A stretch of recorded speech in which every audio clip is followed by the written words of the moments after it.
Okay, so hello out there, those people that are tuning into this video. I'm Jane McLaren and I'm the clinical manager of the Vida therapy service for women and girls who've experienced trauma and abuse. And today I am joined by Gemma. Gemma is one of our representatives on our management committee from our service users, and she has very kindly agreed to sit in her car in this very hot day and talk to us about how she has coped with trauma and abuse and what's helped, and to give any advice to women and girls who might be tuning into this video today. It is Mental Health Awareness Week. So first of all, Gemma, the theme is kindness. This is your act of kindness today, would you say? Yep, hopefully. I'm going to try and fit a few more in for the rest of the week as well. I think you've got all of them in today by kindly agreeing. So you've achieved that today, right? Yep, I'm happy to help if I can. So, hello Gemma and welcome. Tell me if it gets too hot, won't you? And I will do. and move somewhere else, or you might have to move somewhere else. And Gemma, so shall we start with just, if you can, try and explain to us the impact of your experiences of trauma. How has it impacted on your life? So there's been different impacts through different stages of life. So there was very different impacts when I was younger compared to when I was adult. So first I'll talk about the impacts of what happened when I was younger and how that impacted on me and my behaviour and the way that I thought and all the things that, you know, I did within a daily basis that, you know, things affect that you don't realise. So when I was younger, the way that I dealt with what was going on in my life around me and all the uncertainty that was going on and the lack of control was to try and gain some control in some way. So one of the things that I used to do when I was a lot younger was try and be in control of the environment that I was in. So it was mainly in my bedroom. I used to have to be in control. Everything had to be tidy and organised in a very specific way. You know, I'd count things, I'd do a lot of ordering. Everything had to be just so, and, you know, very specific routine to try and make me feel more comfortable and safe and secure in my day with what was going on in the world around me, really, that I wasn't in control of. Right. So that was something when I was much younger. Yeah. So how did that develop then? I'm thinking about you being at school. It was difficult, but I was always very, you know, I kept everything a secret when I was younger and tried to hide all my behaviours and the things that I was doing as much as I can. So school, I tried to just carry on with my day as normally as possible. Like nobody at school would have any idea of any of the things that I'd been experiencing or going through. And most nights I was up till 5 a.m. doing all these ordering and checking behaviours. I'd probably have 2 hours sleep, go to school, try and function for a full day at school, and then come home knowing that, you know, I'd get back into the same routine and be up till 4 a.m. again. So school was difficult, but I did my best, and, you know, I tried to keep going as normally as I possibly could, which wasn't easy at times. Yeah, I bet a lot of women listening to this might relate to some of those sort of things that you talked about there. What happened then next? So kind of after school, how then, you know, what changed? How did it develop? In terms of how I moved on? Yeah, I suppose, yeah. I think as I got older and things progressed, a lot of the behaviours and things that I was doing when I was younger, I knew that I needed to change some aspects of that and try and figure out what was causing that. But that didn't happen till much later. So when I kind of left school, I knew I was moving on to college, and then I went to university, and I kind of continued doing a lot of the behaviours, but they were, you know, I was trying to be in more control of them to try and not let it impact on my life as much as it had been. But I was still very, very, very worried, very, very anxious. I was always striving to be in control of the situation that I was in. So I'd massively overplan and overthink every situation. down to the finest details. I'd make lists, I'd run through situations and scenarios in my head. It'd usually be the worst case scenario, and it kind of consumed every aspect of my life: the worry, the anxiety, overthinking, over planning. It kind of progressed like that for many years until I realized that something needed to change, and it was exhausting. So was that the catalyst then for you sort of seeking out some help and support? Was that you were, because it sounds absolutely exhausting, trying to cope with all of that anxiety, creating that planning and listing and worrying, and did you say worst case scenario planning all of the time? Would you say, first of all, Gemma, that's a direct result of your experiences of those early childhood trauma? Yeah, I think definitely. I didn't realise that obviously at the time, but now with all the work that I've done and the experience that I've had and being able to go through Eva services, it's helped me connect all the dots and join everything up. So definitely do think that all that was due to everything that I went through when I was younger. Mm-hmm. So I know we've talked before about sort of rule books, haven't we? It sounds like your rules were kind of really, really plan all the time, be on edge all of the time, feeling anxious all of the time, and don't tell anybody about what's happened to me. Yeah, definitely. I was very much on edge child, teenager, and through to an adult. I was very, jumpy, alert to every situation going on around me. And I fought really hard to keep everything a secret and make sure nobody found out anything. My family, my friends, I kind of built a wall around me and didn't let very many people in until I got into the Eva therapy service, where I was able to learn that all these are effects of what I went through when I was younger, and started to develop some trusting relationships with people. Right then, so all of that kind of not telling anybody, trying to keep that brick wall up that you talked about.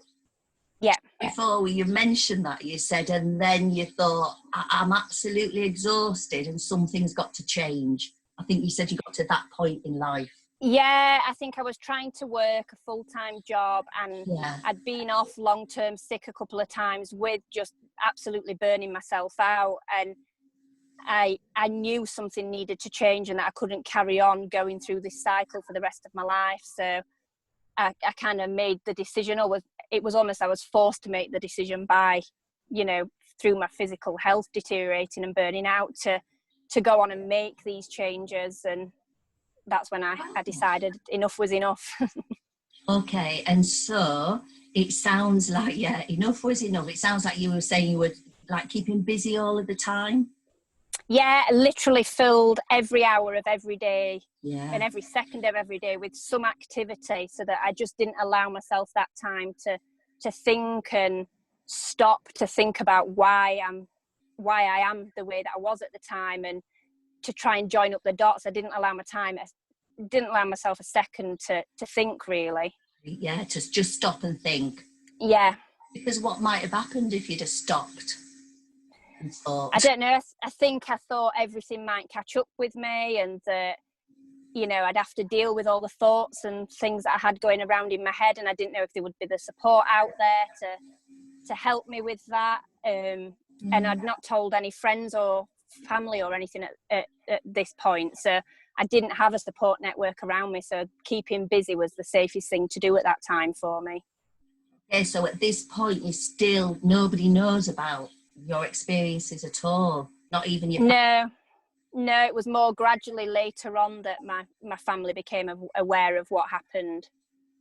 Okay, so what you said, you got to the point where you absolutely knew something's got to change. Yeah. So what has changed? Talk me through what's changed for you. So much has changed since I first came into the Eva services. When I first came into the services, I was literally so worried all the time, and I've learned to deal with that worry, and when it's useful and when it's not useful, and I now can see the patterns that I get into. So before I get to them and get sucked into spending all day worrying about parking my car on the next street, or something that I don't need to be worrying that much about. I can see it, and I've learned strategies to kind of help me with that. I've learned through, like, one of the big changes for me is learning to open up to people. I think when I first came to the service, I was very, I'd got a big brick wall built around me. I didn't understand any emotions. I was very numbed out to everything. And I think going through the service, I've kind of learned why that is, so that I can understand it, and how I've changed that dramatically now. A lot of people in my life know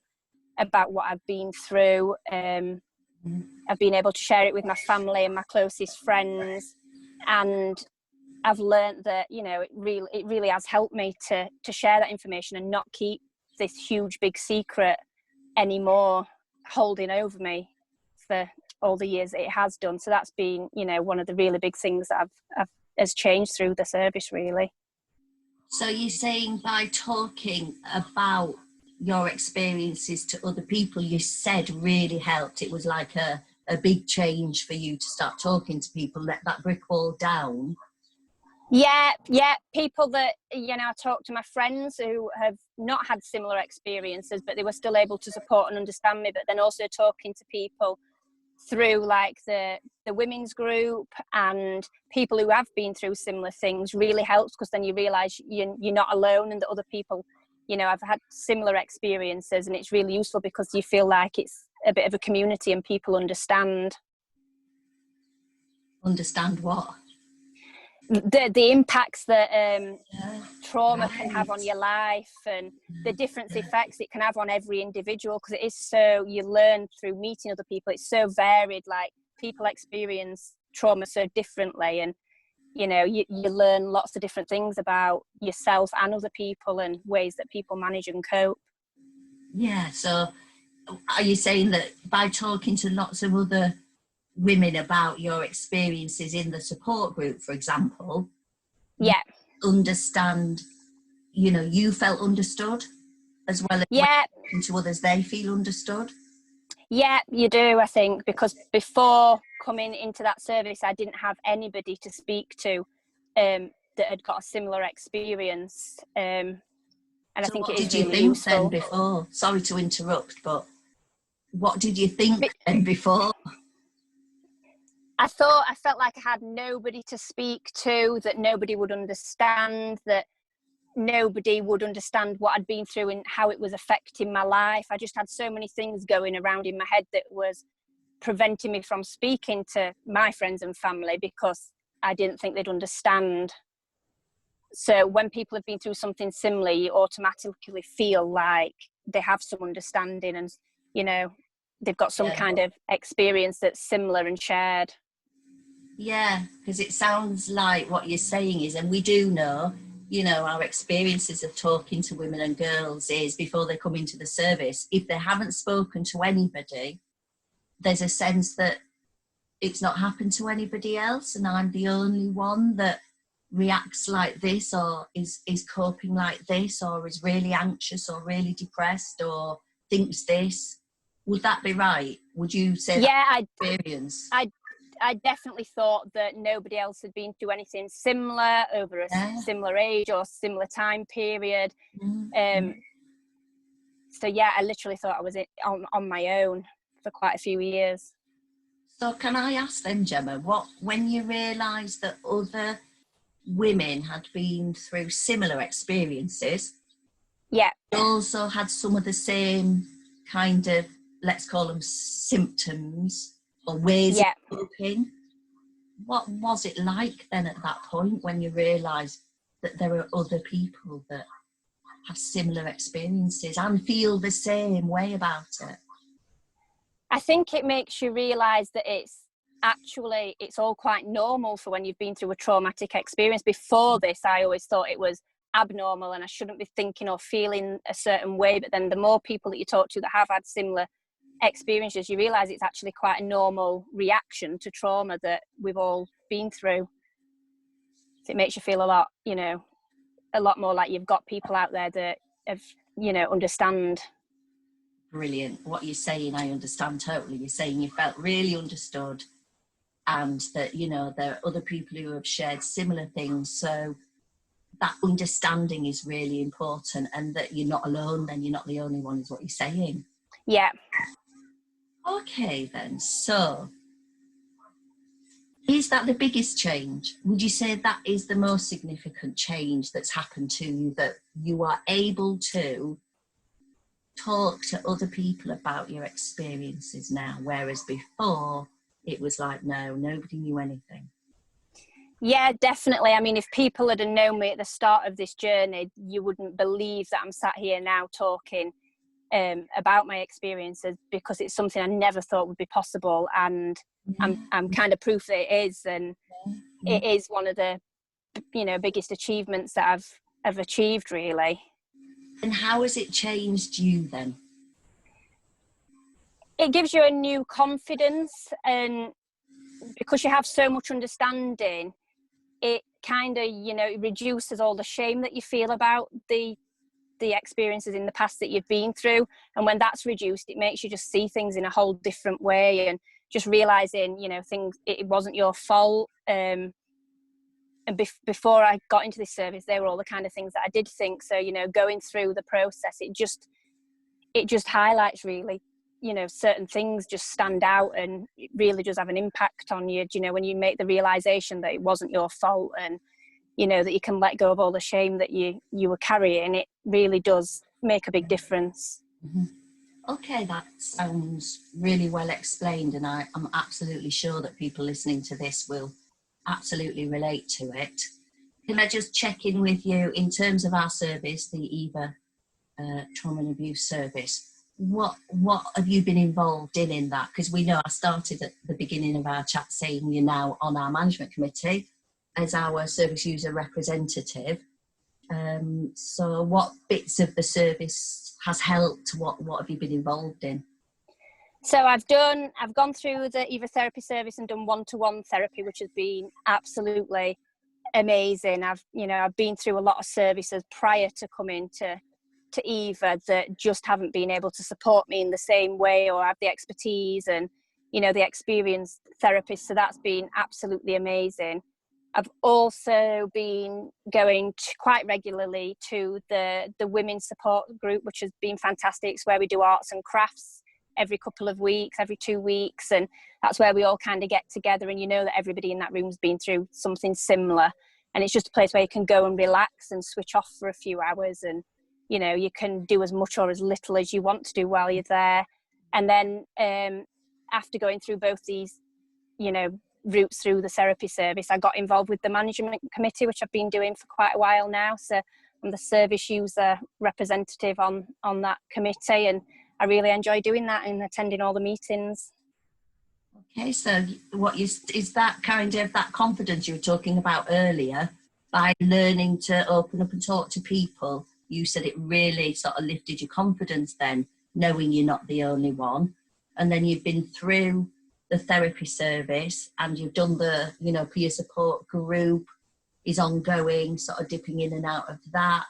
Yeah. You know, that must be confidence that's got you to be sitting on our management committee as our representative of our clients, women and girls who use our services.